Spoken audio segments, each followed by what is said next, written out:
Bonjour à tous, merci de votre participation. On va démarrer doucement. Hop. Ce que je vous propose, c'est qu'on fasse on a une présentation qui va durer une petite demi-heure. Vous êtes libre de poser vos questions, réponses par écrit dans la zone de discussion ou dans la zone de questions-réponses et on y reviendra dessus en fin de webinaire.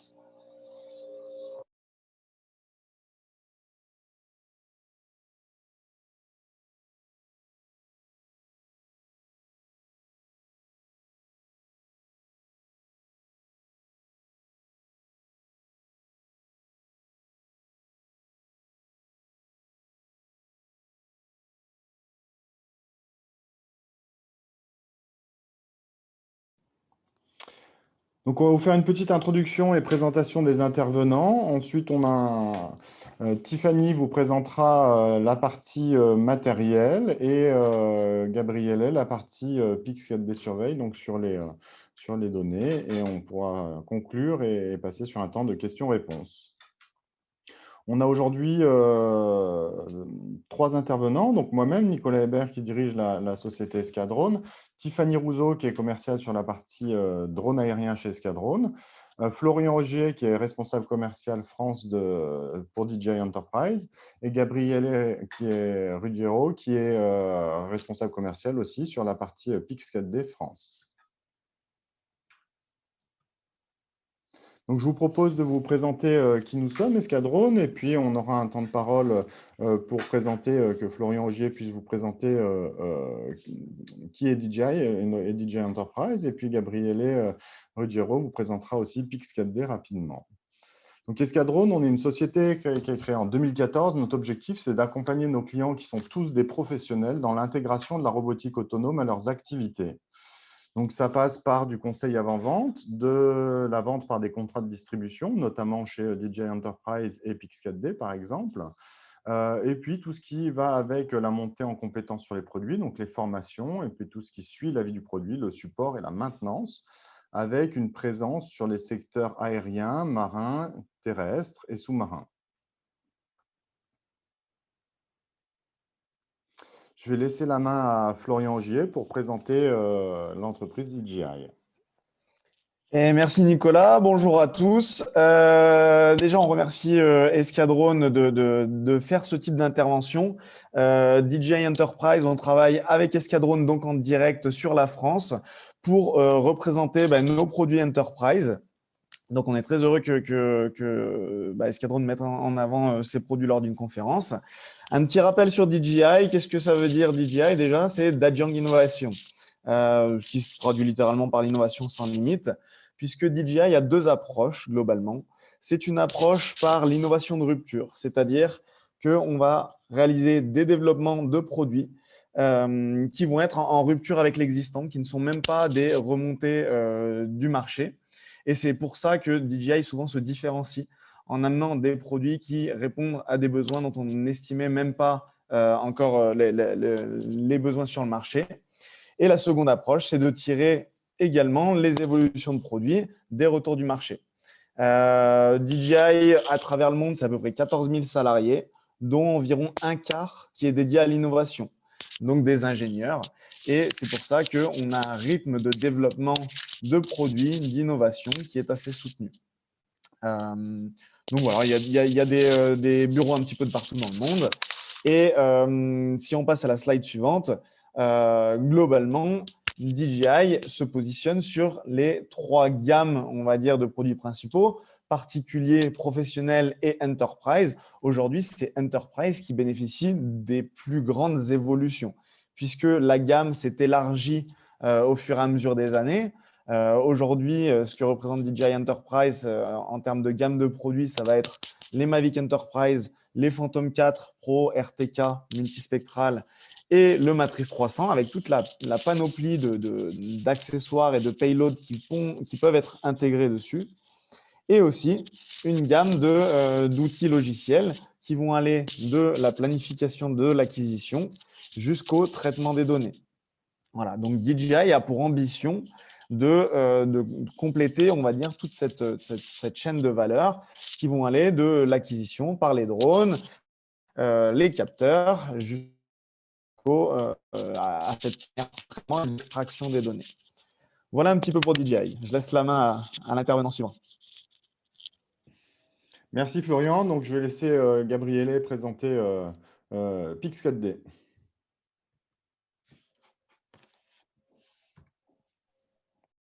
Oui, merci. Donc, mais il faut que je partage mon écran aussi déjà ou pas? Si tu le souhaites ou pas forcément, on avait mis une slide pour que tu puisses présenter dans les grandes lignes Pix4D. OK, non, ça va. Donc, Pix4D, bonjour à tous, je m'appelle Gabriele et je suis ici en Suisse. Je m'excuse au tout début. France, Suisse, maintenant, j'espère qu'avec cette webinaire, nous allons être amis après l'euro. Et donc, j'espère. J'essaie, mais je suis italien, donc c'est un peu, c'est ce soir que nous allons avoir. Donc, oui, Pix4D est né en 2014, ici à l'EPFL, l'École Polytechnique Fédérale de Lausanne, comme une start-up, pardon, 2011. Et j'ai commencé à travailler ici en Pix4D en 2014, après des années dans les domaines de laser scanning. Pix4D toujours a développé le software et logiciel pour la photogrammétrie. Et photogrammétrie, donc normale, avec des focus sur la computer vision. Donc, il a fait beaucoup de choses sur ça. Nous sommes très connus pour notre logiciel Pix4D Mapper, qui fait le traitement des logiciels, des images, de chaque typologie des images. Aussi pour l'application Pix4D Capture, qui peut contrôler aussi beaucoup de typologies de drones, aussi DJI. Et maintenant, aujourd'hui, nous sommes très contents d'être une entreprise de plus de 220 personnes qui travaillent aussi beaucoup avec des leaders. Donc, maintenant, aujourd'hui, nous allons avoir à présenter la solution Pix4D Survey de la photogrammétrie et LIDAR ensemble. Merci Gabriel pour la présentation précise et pour les pronostics de l'euro. Je vais laisser la main à Tiffany qui va vous présenter donc cette fois-ci la partie plutôt matérielle côté DJI. Donc Tiffany qui va se présenter. Bonjour à tous, donc je suis Tiffany Rousseau, je suis chargée de la commercialisation des drones vecteurs aériens et logiciels chez Escadrone. Et donc aujourd'hui, je vais vous représenter peut-être le vecteur matrice 300 RTK de chez DJI, ainsi que le capteur L1. Et je vais vous représenter aussi toute la phase de post-prod qui suit une acquisition LiDAR. Et ensuite, on verra avec Gabriele comment se passe le traitement de ce nuage de points.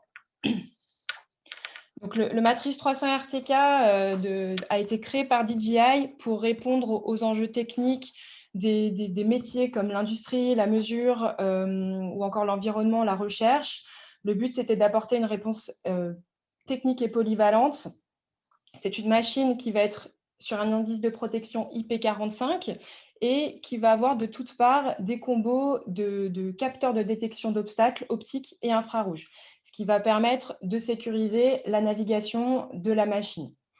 On va avoir une autonomie de 43 minutes environ, avec une charge utile d'environ 800 grammes, ce qui correspond à peu de choses près au LiDAR L1, ce qui va permettre également d'optimiser vos temps terrain. On peut embarquer 2,7 kg sur ce matériel, ce qui va vous permettre de l'adapter à des besoins qui peuvent être très spécifiques, que ce soit des charges utiles tierces ou que ce soit des systèmes propres à certains métiers.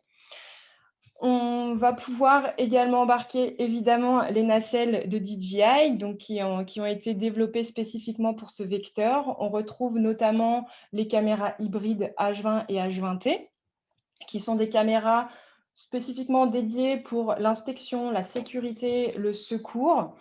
On va avoir également une caméra de photogrammétrie avec une très bonne qualité, puisqu'on va avoir un capteur plein format en 45 millions de pixels. Et enfin, ce que je vais vous présenter aujourd'hui, le LiDAR L1, on y reviendra un petit peu après. Globalement, le Matrice 300 RTK, il a aussi bénéficié d'une amélioration au niveau de son système de transmission, puisqu'on va avoir un système de transmission OcuSync Enterprise, ce qui va nous permettre d'aller jusqu'à 8 km. Alors attention, ces 8 km sont annoncés sur des zones sans obstacle. Donc, il faudra bien analyser votre zone de vol en fonction, évidemment, de l'environnement extérieur. Enfin, le Matrice 300 RTK, l'application qui lui est propre, ce sera DJI Pilot. Donc, c'est une application qui est nativement installée sur le Smart Controller Enterprise. Donc, c'est la radiocommande qui est inclue avec le drone. Donc, c'est une application qui vous permettra de paramétrer d'une part le vecteur, donc déjà ce qu'on a l'habitude de voir dans les environnements DJI, et d'autre part de calibrer, de paramétrer les nacelles. On a également un système de gestion de l'état de santé du drone, puisque est référencé les éventuels warnings, les éventuels défauts, les mises à jour qu'on aurait pu oublier, ce qui va nous permettre de regarder en amont du vol s'il y a des éléments auxquels il faut faire attention pour éviter de décoller de manière non optimale. Enfin, le Matrice 300 RTK, il est nativement équipé d'antennes RTK qui vont pouvoir fonctionner de deux manières différentes. La première, c'est via les abonnements N-Trip. Donc, en France, on va retrouver Teria, Orphéon ou Centipede, par exemple, par l'intermédiaire du réseau 4G. Donc, soit en partage de connexion, soit par l'intermédiaire d'un dongle qu'on va mettre à l'intérieur de la radiocommande du drone. La deuxième possibilité, c'est d'utiliser la station GNSS DRTK2, donc qui est l'outil de DJI, compatible avec la gamme RTK de DJI, qu'on va positionner sur un point connu. Donc, l'avantage, c'est qu'on s'affranchit complètement du réseau 4G, mais ça nécessite tout de même un point connu sur la zone de vol. Je vais passer au slide suivant. Donc, on va retrouver les caractéristiques du LiDAR L1. Donc, DJI a révolutionné le secteur du LiDAR aéroporté drone en proposant ce nouveau capteur, puisque d'une part, on est sur un capteur agressif financièrement, et d'autre part, on est sur un capteur extrêmement facile à utiliser, puisque tout est intégré au vecteur Matrice 300 RTK. On a une très bonne communication entre le capteur, le drone et la radiocommande, ce qu'on a déjà l'habitude, enfin ce qu'on connaît déjà sur peut-être de la photogrammétrie. Donc l'avantage, c'est qu'on est sur une nacelle 3 axes, donc on va pouvoir typiquement s'affranchir d'un vol peut-être automatique et faire des acquisitions manuelles, puisqu'on va pouvoir balayer, faire bouger la nacelle en fonction des zones de focus sur lesquelles on a besoin de captation. Donc, on va avoir la possibilité d'avoir un retour temps réel du nuage de points sur la captation. C'est un LiDAR également qui est équipé d'une caméra optique 1 pouce 20 millions de pixels. Donc, c'est pour ceux qui connaissent, c'est l'équivalent du capteur du Phantom 4 RTK. Ce qui va permettre d'une part de coloriser le nuage de points en temps réel et d'autre part de s'affranchir complètement de cette partie LiDAR et de potentiellement faire des missions photogrammétrie standard, si je puis dire. On a également une petite caméra auxiliaire qui est là pour, en cas de perte du RTK, en cas de perte de la précision, elle va pouvoir la conserver pendant 60 secondes grâce à des algorithmes de calcul des orientations de la nacelle. Donc, on est sur une tête de scan Livox Avia. Donc, Livox, ils font, c'est leur boulot, entre guillemets, c'est de proposer des têtes de scan pour différents environnements. Et donc, Livox intègre déjà des têtes de scan dans différents équipements. Et maintenant, donc, dans le L1, On va avoir la capacité d'avoir 240 000 points secondes au premier retour, donc au premier écho, et d'avoir jusqu'à 3 échos possibles. Et c'est ensuite le post-traitement par l'intermédiaire de DJI Terra qu'on fera après la captation.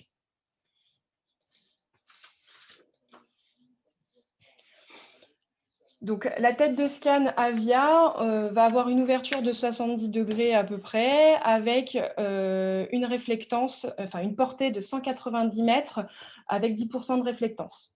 On va avoir 2 patterns de scan possibles. Une première qui est non répétitive, donc c'est une rosace, hein, on le voit sur la vidéo. Donc, elle va acquérir sans arrêt des nouveaux points.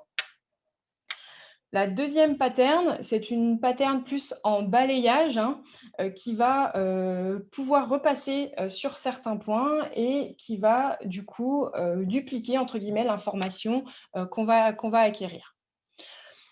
On parlait du nombre d'échos un petit peu plus tôt. Donc, la technologie LiDAR, sa grande force, c'est de pouvoir pénétrer la végétation, contrairement à la photogrammétrie, où on se base que sur du visuel.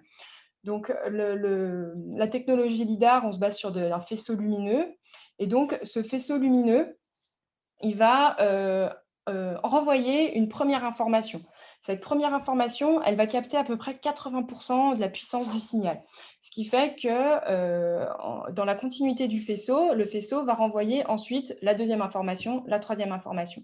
Ce qui fait que la troisième information, elle aura moins de puissance à renvoyer et donc c'est pour cela que quand on a une forte densité de végétation, potentiellement, on a un peu moins d'informations au sol et beaucoup plus typiquement sur de la végétation.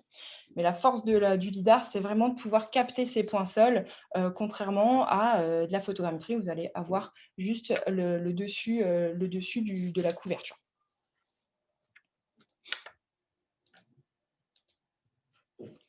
Donc là, on est sur une vidéo d'une captation LiDAR. Hein. Donc, c'est l'écran du Matrice 300 RTK. On va avoir d'un côté la partie acquisition photo, enfin la partie retour vidéo, et de l'autre côté, la partie construction du nuage de points. Donc là, on voit très bien hein, le parallèle du nombre de points qui sont acquis. Donc, quand je parlais de facilité d'utilisation et d'information, l'avantage, c'est que là, on voit tout de suite s'il nous manque de l'information, si notre point de focus est manquant, s'il faut repasser sur une zone en particulier.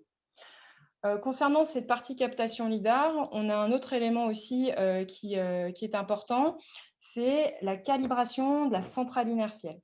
La centrale inertielle, pendant son vol, hein, c'est le cas de toutes les centrales inertielles, elles peuvent être amenées à dériver un petit peu.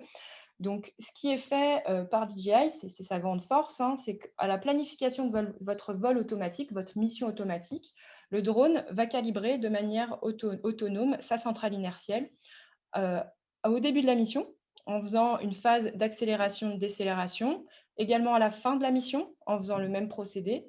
Chaque changement de branche, il y aura une accélération-décélération. Et on va pouvoir également calibrer cette centrale inertielle de manière manuelle. Donc, on le voit ici à l'écran. Donc, le drone va proposer, enfin l'application va proposer un 8 de calibration.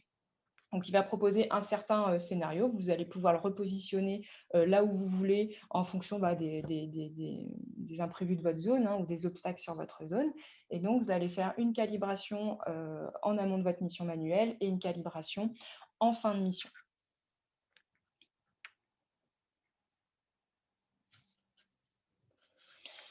On va passer maintenant à la partie post-traitement, puisque donc, le LiDAR L1 va enregistrer des informations sur la carte SD de la nacelle et on va devoir ensuite, pour des questions toujours de correction de trajectoire, devoir post-traiter ces informations pour avoir un nuage de points exploitable.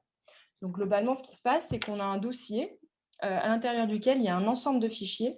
Ces fichiers, on n'a pas à aller les chercher. Ils sont tous rassemblés dans un seul dossier. C'est aussi la grande facilité d'utilisation de ce lidar. La seule chose que vous pouvez éventuellement modifier ou ajouter, c'est votre fichier RINEX, votre fichier de post-traitement. C'est-à-dire que si, admettons, vous êtes sur une zone où vous ne captez pas de RTK, vous avez la capacité d'amener votre propre équipement GNSS pour pouvoir enregistrer les informations RINEX et ensuite les intégrer dans votre dossier de nuage de points lidar. Donc, ça, c'est l'interface DJI Terra. Donc, on va sélectionner ce dossier. Ce dossier donc, va être reconnu par DJI Terra et on va avoir un certain nombre de manipulations possibles. On est sur un logiciel extrêmement simple à exploiter puisque on va avoir un menu très simple, très intuitif. On peut choisir le format des coordonnées. Donc, on parlait initialement de la partie post-traitement PPK. Là, on peut choisir le format dans lequel vous voulez que votre nuage de points ressorte. Donc, que ce soit un format local, purement local, ou sinon, ça peut être le format mondial. Enfin, bref, vous choisissez vraiment votre propre format de sortie de coordonnées. On a ensuite d'autres options, notamment le choix de la densité du nuage de points. Donc, ça, c'est un petit peu comme en photogrammétrie. On choisit si on veut une faible qualité, une moyenne qualité, une haute qualité. Globalement, on a moins les enjeux de densité de traitement, de temps de traitement qu'en photogrammétrie, puisque les temps de traitement sont quand même réduits. On n'a pas cette partie analyse de la photo qui est de lourdeur de la photo, entre guillemets. Donc là, on va être sur des temps de traitement, ça dépend un petit peu de vos stations de calcul, mais sur 11 hectares, nous, on a eu 10 à 15 minutes maximum de traitement. Ensuite, on va pouvoir choisir la distance effective du nuage de points. Alors ça, c'est une notion par rapport au bruit que vous pouvez voir, par rapport aux points dont vous n'avez pas besoin. Admettons, vous avez fait une acquisition, vous savez que les points qui vous intéressent, c'est que ceux jusqu'à 150 mètres. Donc, si vous mettez 150 mètres sur cette base, vous n'allez pas avoir les points qui sont au-delà de 150 mètres. Ça permet de moins alourdir le fichier. On a aussi une option qui s'appelle l'optimisation de la précision du nuage de points. Donc ça, c'est une option qui va vous permettre, par exemple, si vous avez des grosses zones de vol, vous les compartimentez, vous faites donc plusieurs vols, vous faites plusieurs missions, tout simplement. C'est une option qui va vous permettre de venir réaligner les nuages de points entre eux. Et enfin, donc, les formats de construction, les formats de sortie de vos fichiers qui vont vous permettre après de l'exploiter dans différents logiciels et notamment, on le verra un petit peu plus tard, sur Pix4D Survey. Donc, on a lancé la reconstruction. Donc, voici un exemple de reconstruction d'une zone de vol. Donc, on a la capacité de naviguer dans ce nuage de points. Donc, il est colorisé. On peut choisir aussi l'intensité du retour. Donc, qu'on affiche seulement l'intensité du retour. On peut choisir d'afficher les hauteurs. On peut choisir d'afficher les couleurs par rapport au retour. Et on a la possibilité de faire de la prise de mesure. Donc là, par exemple, j'ai mis une mesure sur la toiture. On peut faire des mesures de distance, des calculs de surface ou des calculs de cubature.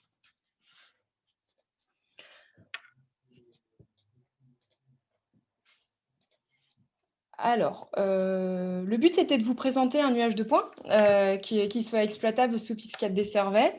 Donc là, quelques informations sur la méthode de captation. Donc, c'est un nuage de points mixte.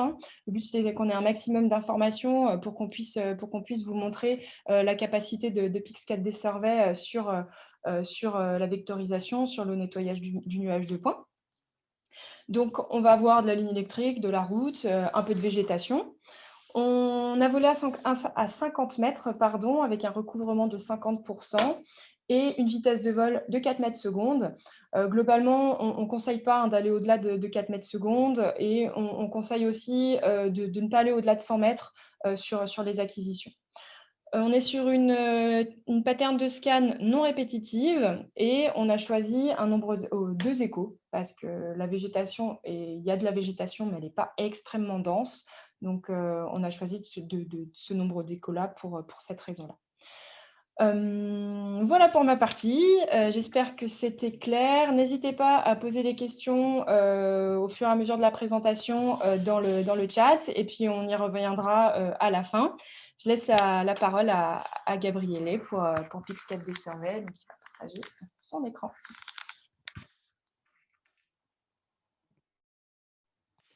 Donc effectivement, et puis donc je laisse la main à Gabriele. C'est bon, je crois que c'est en cours. Ça va?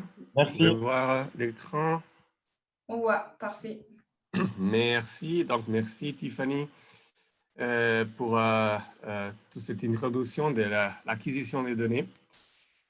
Comme j'ai dit avant, Pix4D Survey, c'est un logiciel pour l'utilisation des nuages des points à niveau général. Donc, était développé pour rapprocher la photogrammétrie et les lidars avec les CAD. Donc, l'objectif, c'est vraiment de faire un logiciel de vectorialisation, pas des traitements des infos, pas de traitement de nuages des points ou traitement des images. Pour les traitements des images, nous avons des autres logiciels que vous connaissez déjà, Pix4D Mapper, Pix4D Matic. Mais simplement, ça, Pix4D Survey pour importer les infos des lidars, sonar, photogrammétrie, GPR, radar et comme ça. Donc, j'ai petit rappel, nous sommes maintenant nous pouvons couvrir presque tout le monde maintenant avec cette expansion de bureau. Ça, c'est notre logiciel que nous avons développé et aujourd'hui, nous allons simplement regarder plutôt Pix4D Survey, qui est très attaché à Pix4D Matic pour l'importation de la nuage des points et des images qui vont arriver dans le post-processing des images de Pix4D Matic, donc des images des drones et aussi terrestres. Ça, c'est simplement pour visualiser les flux de travail qui peut être optimisé. Donc, pour la capture des images avec un drone ou avec un laser scanner ou avec un laser et un drone ensemble. Après, il faut transformer des images et des nuages des points pour importer dans Pix4D Survey. Donc, il y a toujours des LAS files ou LAT files ou des autres qui peuvent être utilisés. Et dedans, Pix4D Survey, il faut simplement utiliser des outils pour extraire l'élément clé des projets. Avec aide automatique que nous allons avoir ou simplement manuellement. Après ça, vous pouvez directement exporter et partager votre résultat, votre fiche directement dans votre flux de travail CAD ou dans les SIG qui viennent toujours avec le travail des topographes, géomètres experts, géomètres comme ça. Donc, oui, il y a des outils de vectorisation intégrés aussi au niveau des couleurs. Ça, c'est la puissance d'avoir la connaissance de 3D et 2D. Donc, à gauche, vous pouvez voir les 3D avec la vectorisation fait directement sur les 3D et les réfinements sur les images. Aussi, c'est un Pix4D Survey a un focus particulier intéressant pour les géomètres experts, les topographes, pour améliorer la vie du chantier et la vie du travail à maison, au bureau. Donc, la nuage des points qui vient toujours pour être filtrée avec des algorithmes particuliers pour créer les TIN. Je ne sais pas comment ce mot est en français, c'est Triangulate Network. Et pour extraire aussi les break lines de vectorisation. Ici, il y a un petit GIF pour les outils de grande valeur. Donc, dans Pix4D Survey, nous avons ajouté des machine learning et intelligence artificielle pour faire le suivi des marques routières. Ça, c'est les données que nous allons voir aussi après, et aussi avec des sélections de couleurs. Pour ça, nous avons aussi développé des algorithmes pour faire des groupes de la nuage des points avec les classes AES-PRS. Maintenant, nous pouvons voir, comme Tiffany a dit avant, la différence de LIDAR et photogrammétrie, qui dans les matrices 300, il peut marcher aussi ensemble. Donc, la chose intéressante ici, c'est que les deux typologies de données peuvent être utilisées comme complémentaires avec l'autre. Et c'est ça, c'est des infos plus précis. Comme vous pouvez voir, la photogrammétrie ne peut pas vraiment prendre, je ne sais pas, je ne me souviens pas, Nicolas, à quelle hauteur était fait cette vol, je pense en 60. De mémoire, le vol en L1, c'était 50 mètres et je crois que j'étais à la même altitude en photogrammétrie 50 mètres. Oui. Oui, ok, donc c'est ça. Avec 50 mètres, les Ground Sampling Distance, les GSD, pour la photogrammétrie, c'est vrai qu'un câble, ce n'est pas possible de voir très bien, un câble de la ligne électrique, mais ici, dans le LIDAR, peut marcher très bien. Ça, c'est un zoom sur ça. Et la puissance des surveys, ça c'est toujours l'interface des surveys, c'est de voir les 2D des images quand la nuage des points de photogrammétrie peut arriver de Pix4 Mapper au Pix4 Matic. Il y a toujours les infos 2D des images. Donc, la théorie des exemples, ok, c'est bien, mais nous pouvons regarder maintenant directement l'importation des petites vidéos sur comment ça marche. Je vais être aussi vite avec les vidéos. Donc, l'importation était faite de manière simple, mais surtout, nous pouvons voir ici, OK, ça c'est la nuage des points qui vient de la photogrammétrie. Donc, c'est différent, vous pouvez voir, et c'est très, très OK. La texture, la géométrie, ça va. Et il y a aussi tous les infos qui viennent à travers la puissance des Ray Cloud. Après, nous pouvons aller ici. Pix4 Survey, comme je dis déjà, il peut importer les infos des nuages des points de LIDAR. Donc, c'est comme ça, en LAS, simplement un drag and drop qui marche dans les mêmes systèmes de coordonnées que vous avez choisi dans DJI Terra. Et qu'il faut avoir les mêmes aussi dans la nuage des points de photogrammétrie, si vous voulez. Sinon, marche aussi toujours sans les infos et les données de photogrammétrie. Et donc, comme vous pouvez voir ici, au côté gauche, il y a un peu de... C'est comme un CAD. Donc, il y a des layers pour la gestion des images, la gestion de la nuage des points et de tous les items qui sont nécessaires pour faire un travail très bien fait. La classe de terrain aussi est faite dans un deuxième moment, mais comme vous pouvez voir, il y a Terrain Classes et ISPRS Classes. OK, donc ça, c'est la chose qu'on peut dire jolie à faire et jolie aussi à regarder. L'automatisation et l'automatic marking, de marquer les zones routières. Donc, il faut simplement, dans cet algorithme de machine learning que nous avons développé, simplement faire 2 clics pour démarrer. Et les résultats, maintenant, sont garantis jusqu'à 10 km. Donc, je ne sais pas combien de kilomètres vous pouvez faire à un niveau linéaire. J'écoutais bien 8, non? Des kilomètres au plus, peut-être. Plusieurs vols. En tout cas, réglementairement, on ne va pas en faire 10 d'un coup, ça c'est sûr. Oui, ça c'est sûr, mais ça c'est aussi très bien. Mais on peut en partie, vols, oui. Oui.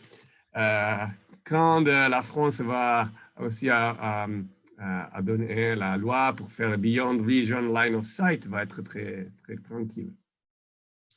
Mais c'est ça, c'est simplement 2 clics et les résultats sont garantis. Pourquoi 2 clics? Parce que simplement, il faut dire au niveau des logiciels où sont les lignes et c'est quoi l'espace d'une ligne à l'autre. Une autre chose, oui, ça c'est normal, la vectorialisation peut être faite aussi à niveau manuel avec des polygones, des lignes, des markers, ou simplement des volumes si vous voulez. Mais après, il faut exporter cet item avec tous les infos de géoréférenciation 3D, c'est tout déjà dans les métadatas de l'item. Et après, voilà, il y a des shapefiles DXF que vous pouvez, et des autres que vous pouvez télécharger et utiliser dans votre third-party software. Donc, je change aussi. OK, ça, c'est, comme je dis avant, la puissance des logiciels d'utiliser les 2 choses ensemble, photogrammétrie et LiDAR. Et donc, comme ça, ici, maintenant, nous allons faire la vectorisation des caténaires, je pense que ça s'appelle comme ça en français, des lignes électriques, les câbles des lignes électriques sur les infos qui viennent de LiDAR, de L1. Donc, il faut faire 3 clics dans ces cas. Nous allons apprendre à voir les 3D de manière correcte, que plus peut donner l'espace des points corrects sur les 3D, de les L1, donc catenary. Et après, nous pouvons aussi utiliser les 2D, donc les images, comme vous pouvez voir à droite, tout de suite, bien les images qui va faire à composer les marqueurs, les points. Nous pouvons aussi changer la position parce que c'est aussi plus précis. Il faut avoir toujours l'information de précision. Et comme ça, donc, c'est avec 7 clics. Après, il vient la vectorisation de cet élément des routes, simplement d'électrification. Ça, c'est vraiment un outil très intéressant qui aide l'utilisation de LiDAR et images photogrammétrie ensemble. Donc, nous pouvons voir ça comme des éléments complémentaires qui peuvent vraiment aider un topographe ou un pilote de drone à faire la vectorisation et à donner déjà des plans à la commune ou à l'État pour les plans corrects de comment la réalité là-bas. OK, donc je suis les flux de travail pour, sur les terrains, comme nous avons déjà vu avant. Il y a des teen models, grid of points, et pour voir la ligne des retours. Il y a des filtres de terrain adaptés, des algorithmes pour couper les outliers, les spikes. Je m'excuse, je n'ai pas les mots en français. Et pour créer après un modèle des points, des nuages de points aussi, qu'on peut dire grille intelligente. Ça, c'est des filtres de terrain pour faire le groupe des terrains, des éléments terrain et des éléments qui ne sont pas terrain. Comme ça, aussi avec des filtres de couleurs. Et pour créer la grille intelligente. C'est comme ça. Donc, des fois, avec beaucoup de points, des LiDAR et des photogrammétries, peut être difficile à gérer ça aussi dans un autre logiciel comme CAD, Revit ou comme ça. Donc, simplement, il faut utiliser la grille intelligente pour créer une décimation des points intelligents, donc des points intéressants pour après voir les modèles comme un TIN, comme ça. Donc ça, c'est normal. Il faut aussi être un peu plus précis pour avoir beaucoup plus de triangles et c'est aussi vite. OK. L'autre. Classe des couleurs, nous avons déjà vu avant avec des couleurs de classe comme ça. La sélection de couleurs comme ça, c'est toujours utilisé à travers des palettes de couleurs et des groupes que après, je peux faire comme ça. Donc, grouper les points en fonction de couleurs et mettre ça dans des layers de classes. Exportation est toujours important et intéressant.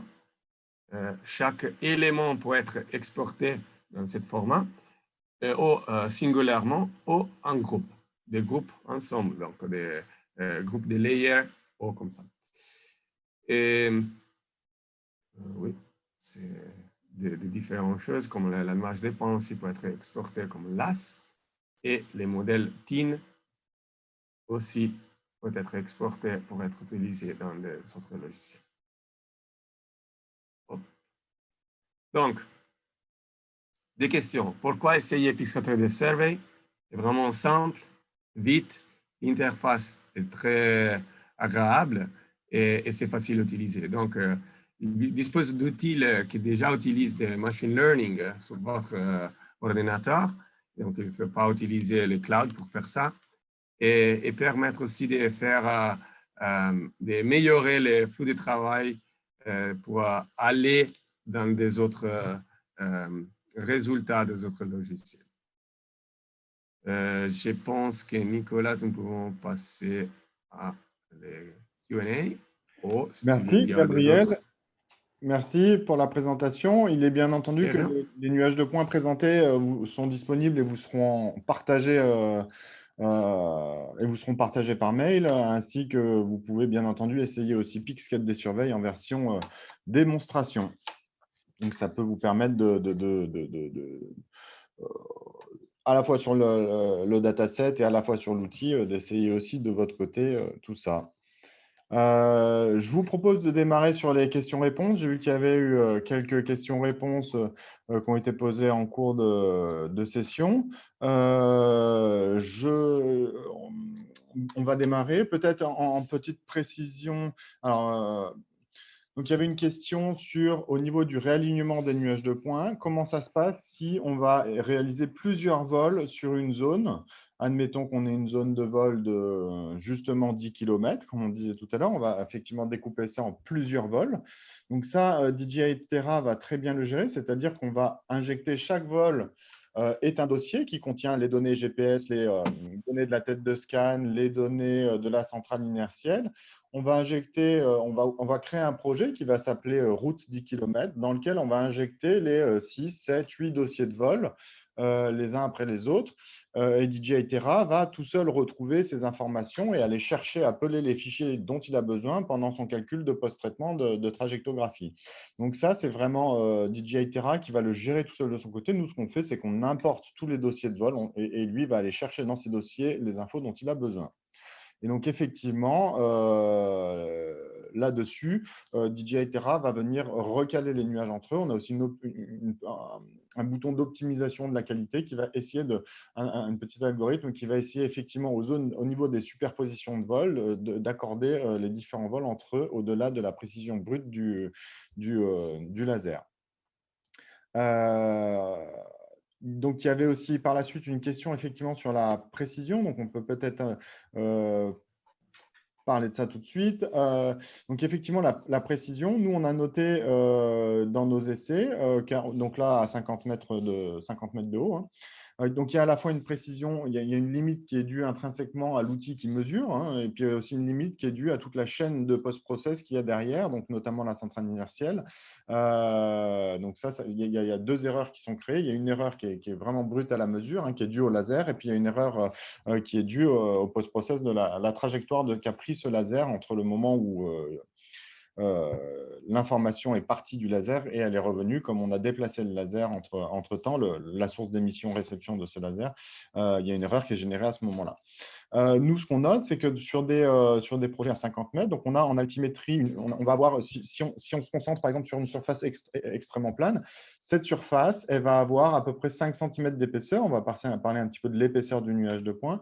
Donc ça, c'est une incertitude qui est due à cette épaisseur. Et nous, on note qu'en précision absolue en altimétrie, on est à peu près dans l'ordre de cette épaisseur. Donc on a environ 5 cm de précision altimétrique.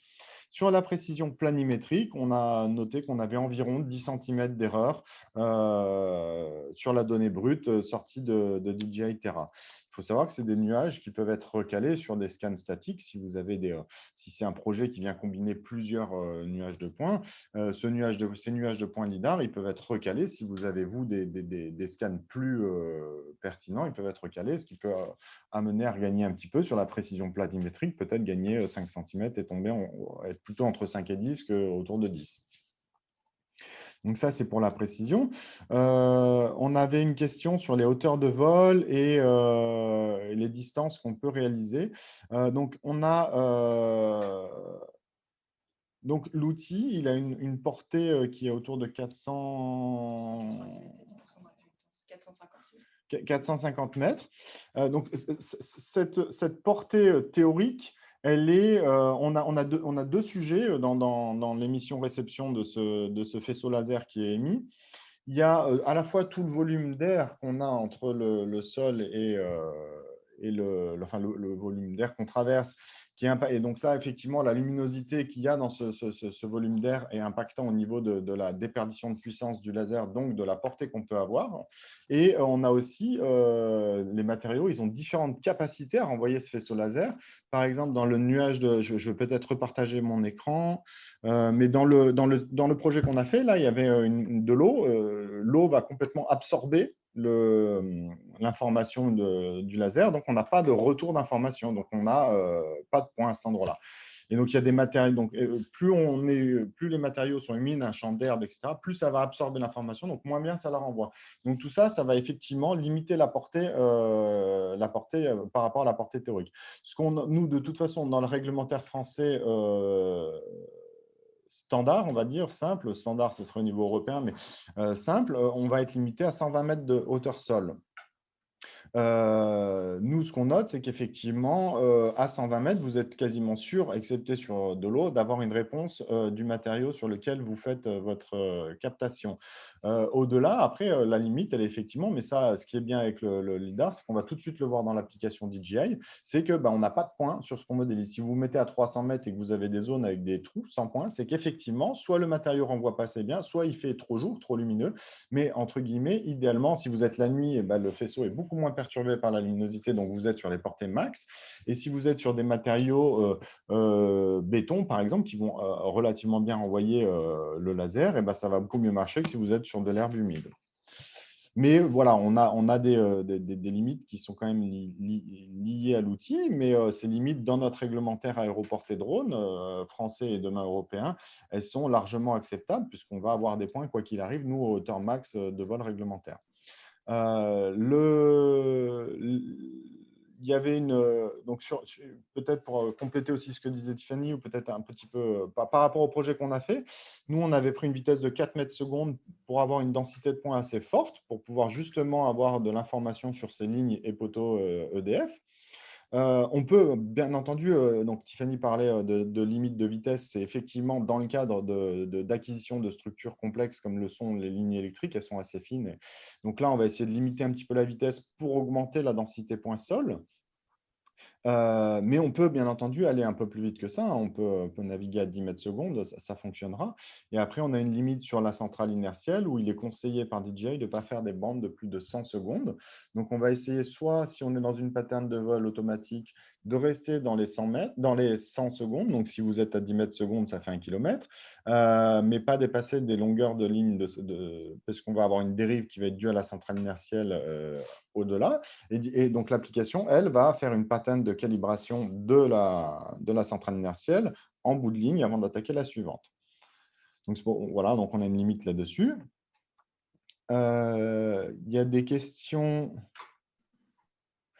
Pour coupler la photogrammétrie et le lidar, effectivement, aujourd'hui, tel que le système il est, on fait 2 vols. On fait un vol de lasergrammétrie qui prend quelques photos qui servent à coloriser. Et on fait un vol de photogrammétrie où là, la densité de photos est beaucoup plus importante puisqu'on va essayer de respecter un recouvrement de 70% ou 80% à l'avancement et en latéral. Avec le lidar, on a un équivalent de recouvrement de 5 à 10%, même parce que la photo, elle n'est pas là pour créer la 3D, elle est là pour coloriser. Néanmoins, c'est possible, Nicolas, s'ils veulent augmenter le recouvrement de l'acquisition LIDAR, Oui, bien c'est juste sûr. que ce ne sera pas forcément le plus efficace. On peut effectivement régler, bien entendu, dans le lidar. Nous, ce qui est conseillé par DJI et ce qu'on conseille, c'est de mettre un recouvrement de 50%, c'est-à-dire que chaque endroit, chaque zone, le lidar va passer 2 fois dessus à minima.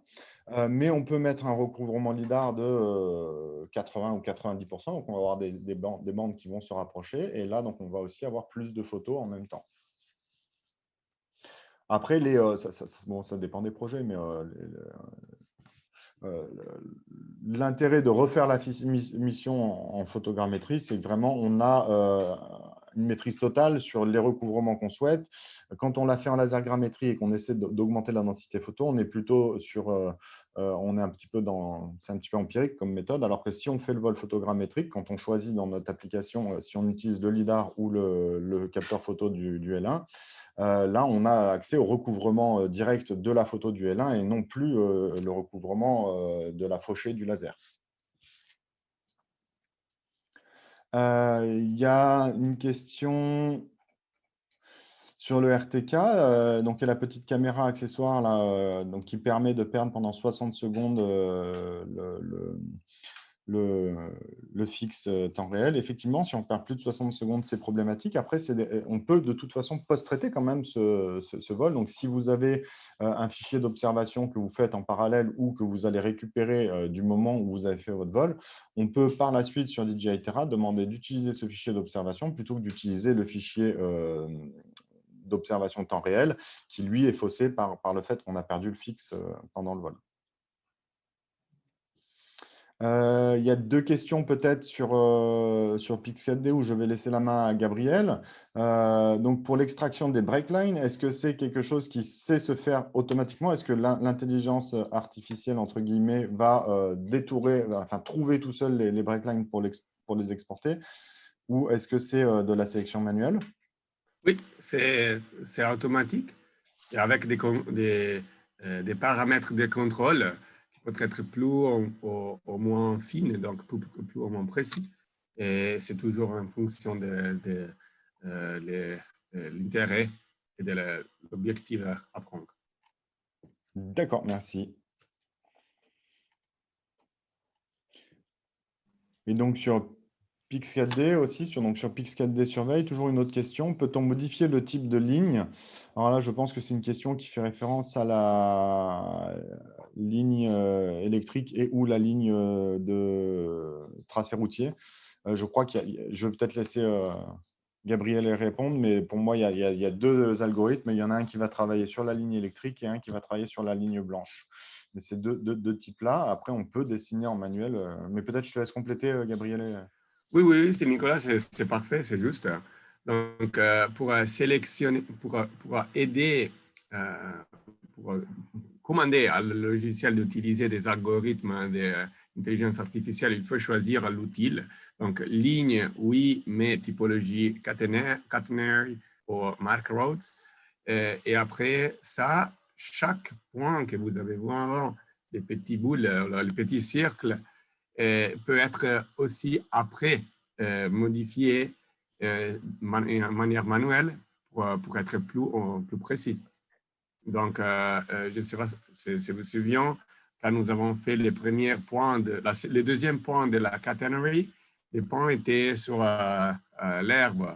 Mais après, il y a la possibilité de mettre ces points-là sur les corrects points dans les 3D et aussi dans les 2D, dans les images, pour aider à être plus fin.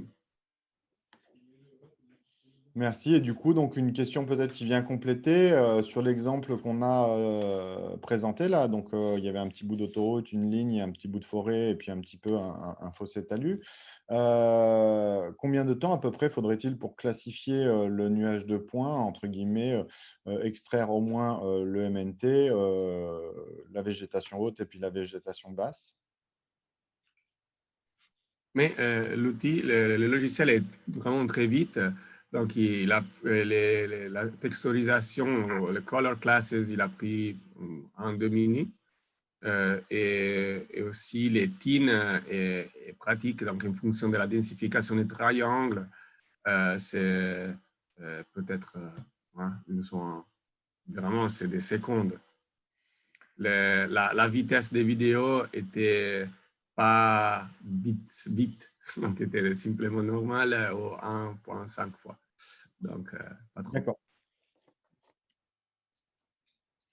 On a effectivement deux autres questions sur la précision. Donc, quelle est la précision du L1 en comparaison avec la photogrammétrie et comment peut-on améliorer la précision du LiDAR en combinant ça effectivement avec d'autres outils.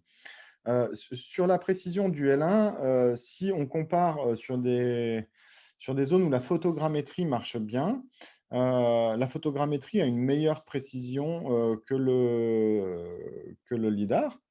On a des précisions où on va être capable assez, sans déployer des moyens extraordinaires, de se rapprocher du centimètre de précision en planimétrie, en photogrammétrie. Le LiDAR, lui, il a sa mesure qui est propre à l'outil, l'erreur de mesure qui est propre à l'outil, on ne peut pas on a une erreur de mesure qui est propre à l'outil, qui est plus forte que ça. Donc, si on compare vraiment sur des zones où la photogrammétrie marche, il reste plus cohérent, je pense, de rester sur la photogrammétrie. Et d'autant plus qu'on a des outils très haut de gamme qui arrivent, par exemple, sur le Matrix 300 RTK, où si on est sur des surfaces où ça fonctionne bien, on est capable d'emporter la caméra P1 qui, elle, a 45 millions de pixels sur un capteur plein format. Donc là, vraiment, on va avoir une nette amélioration par rapport à ce qu'on fait là sur le LiDAR avec un capteur qui est plutôt de la taille de celui du Phantom 4 RTK. Et puis sur le L1, son gros avantage, vraiment le gros sujet sur lequel il est différenciant, c'est qu'effectivement, on va pouvoir travailler et avoir des points seuls sous végétation, là où en photogrammétrie, ça ne marche pas du tout, où on a des grosses difficultés à avoir des points sols. Donc ça, c'est vraiment le gros point fort de cet outil. Et puis, un autre peut-être point fort aussi, c'est que dès qu'on a des surfaces qui commencent à être aussi un peu conséquentes, on a des temps de calcul qui sont beaucoup plus faibles parce qu'on est sur un temps de calcul avec le LiDAR qui est de la post-process de centrale inertielle, alors que sur la photogrammétrie, ce temps de calcul, il est lié à l'assemblage, à la création du nuage de points à partir des photos. Donc, on est quand même plus rapide en calcul sur le LiDAR. Et pour augmenter cette précision LiDAR, effectivement, les nuages de points qu'on crée, si vous avez des nuages de points qui sont meilleurs, notamment avec les scans statiques, quand on est sur des scans statiques, on n'a pas ce problème de déplacement de la source d'émission-réception du faisceau au moment où on envoie. Donc ça, c'est vraiment ça qui vient générer une bonne partie de l'erreur dans ce qu'on a. Donc en scan statique, on va être beaucoup plus précis. Et là, on peut venir dire, OK, le nuage de points qui est juste, c'est celui du scan statique, et venir décaler le nuage de points créé par le LiDAR de quelques centimètres pour venir le plaquer sur le nuage de points statique. Donc là, on va décaler un tout petit peu tout le nuage et effectivement venir le plaquer sur quelque chose dont on est certain que c'est meilleur. Donc on va venir gagner là les quelques centimètres de précision en faisant ça.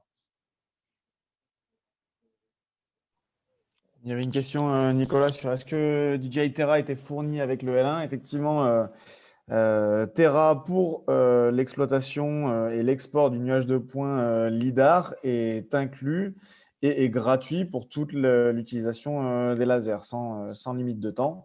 En gros, le traitement du nuage de points et son export. Et est inclus pour 6 mois aussi une version qui permet justement d'assembler plusieurs vols entre eux. Et ça, peut-être que au-delà des 6 mois, cette option-là sera, le business model est en train d'être terminé. Mais en tout cas, la partie brute pour traiter un nuage de points sera toujours gratuite, mais la partie, si vous faites plusieurs vols et que vous souhaitez les merger ensemble, là, on aura peut-être une option payante. Il y avait une question sur le ratio de temps calcul photogrammétrie par rapport à la lasergrammétrie. En photogrammétrie, j'ai envie de dire, ça dépend beaucoup de la précision que vous souhaitez mettre à votre modèle, puisqu'on a on a à la fois plusieurs qualités d'entrée. On peut avoir des photos qui pèsent 1 méga et des photos qui pèsent 20 mégas. Et on peut avoir des photos qui sont précises à 10 mètres en position et des photos qui sont précises au centimètre. Donc, ça dépend vraiment de ce que vous y entrez. La photogrammétrie, il n'y a pas vraiment de vérité, parce qu'il y a beaucoup de facteurs externes qui viennent impacter ça. Et puis, dans le logiciel, vous avez aussi plusieurs niveaux de précision. Vous pouvez lui demander de calculer à la meilleure résolution. Donc, il va utiliser l'intégralité de la photo pour travailler dessus. Donc, il va avoir plus de points sur lesquels il va vouloir travailler dans les premières étapes. Mais nous, ce qu'on note, c'est qu'entre guillemets, si on se met dans des qualités médianes, on va dire, la lasergrammétrie, c'est différent. On a un temps de calcul qui va être le même, sauf si on demande de travailler sur la moitié des points acquis. Mais en tout cas, on a un temps de calcul qui n'est pas variant en fonction des entrées. Mais on va gagner, on va diviser sur la zone sur laquelle on a fait. Peut-être qu'on divise par 4 le temps entre la photogrammétrie et la lasergrammétrie. Mais effectivement, ça dépend de beaucoup de facteurs. Donc, on a une question sur aussi l'intérêt du LiDAR donc face à la photogrammétrie. Et donc, sa vocation peut-être à compléter la gamme d'outils pour acquérir pour numériser, on va dire. Oui, effectivement, c'est vraiment pas un outil qui a vocation à enlever tous les outils photogrammétriques, comme il n'a pas vocation à enlever les scans statiques, comme il n'a pas vocation à enlever le mobile mapping terrestre. C'est vraiment un outil en plus qui a certains intérêts, qui va se situer sur un marché où aujourd'hui, peut-être qu'acquérir des points en aéroportée avion, ça a un certain coût. Donc ça nécessite des surfaces qui sont les surfaces minimum sur lesquelles on peut faire passer un scan en avion, elles sont importantes. Donc là, le LiDAR aéroporté drone, il a tout son intérêt, le L1, puisqu'on va pouvoir travailler sur des surfaces plus petites. L'amortissement va fonctionner sur des zones plus courtes. Mais effectivement, là où la photogrammétrie marche bien, si on prend des exemples en carrière, par exemple, des carrières où il n'y a pas de végétaux, ça marche très bien. La photogrammétrie, elle marche super bien sur l'état. C'est des calculs qui sont très maîtrisés, les précisions sont très justes. Et pour moi, là, il n'y a pas d'intérêt à amener un LiDAR sur une carrière, par exemple. Les zones vraiment où la photogrammétrie marche, on va plutôt perdre en qualité et on va plutôt perdre en précision de passer au LiDAR. Mais par contre, le LiDAR, il va venir soit compléter ce qui est fait en photogrammétrie ou avec d'autres outils, parce qu'effectivement, acquérir des points en sous-bois aujourd'hui avec d'autres méthodes, c'est à la fois fastidieux sur l'évolution de celui qui va acquérir les points, mais aussi pas très précis non plus. Donc là, le LiDAR, il a tout son intérêt, ou sur des structures qui peuvent être un peu complexes, où la photogrammétrie peut-être aussi arrive à ses limites, et là, on va pouvoir aussi numériser des structures métalliques beaucoup plus complexes. La part d'optimisation, la part de marché, enfin, c'est un peu difficile de dire que de façon globale, 10% des projets se feraient en LiDAR aéroporté drone et 30% en photogrammétrie. Ça dépend vraiment des typologies de projets, des secteurs d'activité dans lesquels sont utilisés ces produits. Il y a des secteurs d'activité, par exemple, si on revient sur la carrière, les personnes qui font beaucoup de levée carrière, oui, effectivement, 90% de leur activité, elle peut être faite avec l'outil drone aérien, ça marche très bien. Mais par contre, en contrepartie, celui qui travaille dans la foresterie, peut-être que lui, 80% de son activité, elle va passer en LiDAR aéroporté drone parce qu'il y a des réels intérêts sur ces sujets-là. Peut-on avoir une idée de prix pour le DJI L1? Effectivement, oui, c'est des budgets qui sont assez agressifs. Donc, DJI, il a, entre guillemets, industrialisé l'assemblage de cette aide de scan. On est sur des ratios de production qui permettent de l'optimisation de production. Et on a donc un prix marché qui est un peu plus de 10 000 €, donc ce qui est assez compétitif vis-à-vis de ce qu'on a pu proposer chez Escadron, par exemple, dans les années passées, où on a vraiment vu les outils passer de la centaine de milliers d'euros il y a voire un peu plus il y a 4-5 ans, à aujourd'hui, cet outil-là, où le prix est divisé par 10, par exemple, presque en 4-5 ans, tout en gagnant en ergonomie et en qualité, parce que l'intégration que DJI a mis dans ce produit, elle est fabuleuse. Nous, on a pour habitude de dire que dans les produits qu'on a distribués, il y avait des formations qui étaient associées, qui étaient un peu lourdes et longues, juste sur l'usage produit, pas sur ce qu'on fait du nuage, mais en tout cas sur comment paramétrer le produit pour l'utiliser sur le terrain. Moi, j'aime bien dire que ce LiDAR L1, quand on l'a reçu un petit peu en amont que les notices soient créées, on a pu acquérir des points directement en suivant l'application, les pop-up qui s'affichent. Et donc, l'ergonomie que propose DJI dans DJI Pilot pour l'usage de ce LiDAR L1, au niveau exploitation de terrain, elle est formidable parce qu'on a vraiment beaucoup moins d'erreurs potentielles de la personne qui acquiert, qui fait les vols. Et on a une simplicité d'usage qui laisse peu de place à l'oubli d'un paramètre ou à l'oubli. On a vraiment des menus qu'on déroule, on choisit le nombre de retours qu'on veut, le nombre de points qu'on veut, quelle vitesse on évolue. Il nous répond sur une densité, le logiciel nous dit, voilà, ce que vous faites, ça vous propose une densité de points de temps au mètre carré. Donc, c'est assez pertinent et ça permet vraiment d'adapter les vols au projet que vous souhaitez. On a une autre question sur existe-t-il des algorithmes travaillant sur les données brutes et ou traitées permettant d'améliorer la précision des mesures pour descendre à 2-3 cm par exemple? Il existe des logiciels. Aujourd'hui, ce n'est pas des choses qui sont proposées, mais oui, effectivement, cette épaisseur de nuage de points, on pourrait dire que la valeur médiane, c'est la bonne. Mais aujourd'hui, dans les outils qu'on a présentés, l'idée, c'était de vraiment rester sur le nuage brut, d'améliorer éventuellement en recalant, mais pas en algorithme, en faisant des choix sur quels points sont les points justes et quels points sont les points à écarter. Une autre question sur comment justement recaler un nuage LiDAR vers un nuage de points statique. Alors là, peut-être je vais laisser, je ne sais pas si Pixel Survey le propose, le décalage du nuage de points, Gabriel. Sinon, il existe effectivement des outils de gestion de nuages de points qui le permettent. Non, c'est ça. Et nous sommes en train de faire ça et va être prêt pour la nouvelle version. Si vous voulez déjà déjà goûter ça, il y a aussi un preview. That actually, c'est ça, c'est pas la version correcte, finale. Et il y a des previews qui sont disponibles. Merci. On a une question, donc le LiDAR est donc plus adapté aux prises de vue aériennes la nuit. Alors, oui, des prises de vue, pas dans le visible pour le coup, parce que c'est un faisceau laser qu'on fait, qui fait cette prise de point. Mais oui, la photogrammétrie, par exemple, ne va pas marcher la nuit, parce que nos photos, on va avoir beaucoup de mal à régler les appareils photo pour avoir des données sol intéressantes et que ça fonctionne dans les logiciels de reconstitution. La lasergrammétrie, on n'aura pas la colorisation, mais en tout cas, ou de la colorisation noire, mais en tout cas, sur la partie laser, oui, ça fonctionne de nuit. Donc, on va pouvoir créer un nuage de points dans un environnement la nuit. De là à dire que c'est un outil qu'il faut utiliser de nuit, non, je pense que c'est pas, ça marche très bien de jour. C'est juste si on a un projet qu'on doit traiter la nuit pour une raison X ou Y en numérisation, ça marchera avec le LiDAR, ça ne marchera pas avec la photogrammétrie.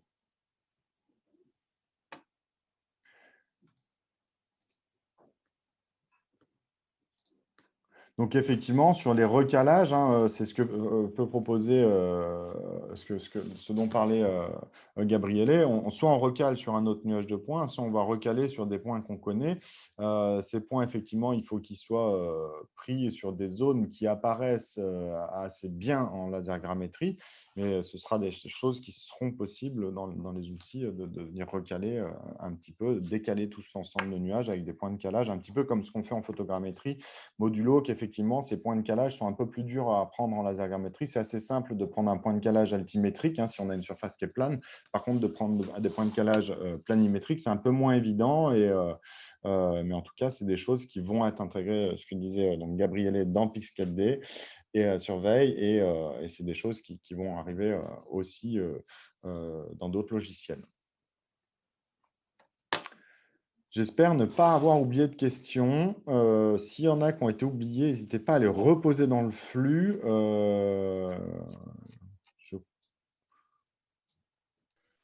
Je pense qu'ils sont tout déjà faits et je pense qu'après, toutes les personnes peuvent envoyer-vous nous des emails si vous avez des autres questions, après aussi des tests. Si vous voulez aussi tester le logiciel, vous pouvez faire. Si vous voulez tester aussi les infos des lasers et des L1 que nous avons montré aujourd'hui, Nicolas, je pense que est disponible. Oui, bien sûr, on pour va faire ça. un petit email de réponse avec à la fois un lien vers Pix4D Surveille et à la fois un lien vers le téléchargement des données à la fois photogrammétriques et à la fois lasergrammétriques de ce qu'on a présenté aujourd'hui. Oui. Donc, pour mon côté, je vous remercie beaucoup pour cette webinaire. C'était très instructif. Merci à toutes les personnes qui ont participé. Donc, à la prochaine. Merci Gabriele, merci à tous de votre participation, merci à Florian aussi de sa présence, merci à Tiffany pour la présentation, pour sa présentation. Et puis, on vous fait un retour effectivement avec ce qu'on disait, les différents liens des choses qu'on a présentées, mais on reste bien entendu disponible, soit par téléphone, soit par mail. Donc, nos coordonnées sont pour Escadrone présentes sur escadrone.com, contact@escadrone.com ou tiffany.rouzeau@escadrone.com. Mais quoi qu'il arrive, on vous fait un petit mail avec les éléments qu'on a présentés aujourd'hui. Merci à tous. Merci beaucoup. Bonne journée. Bonne journée. Merci, au revoir. Au revoir. Ciao, ciao.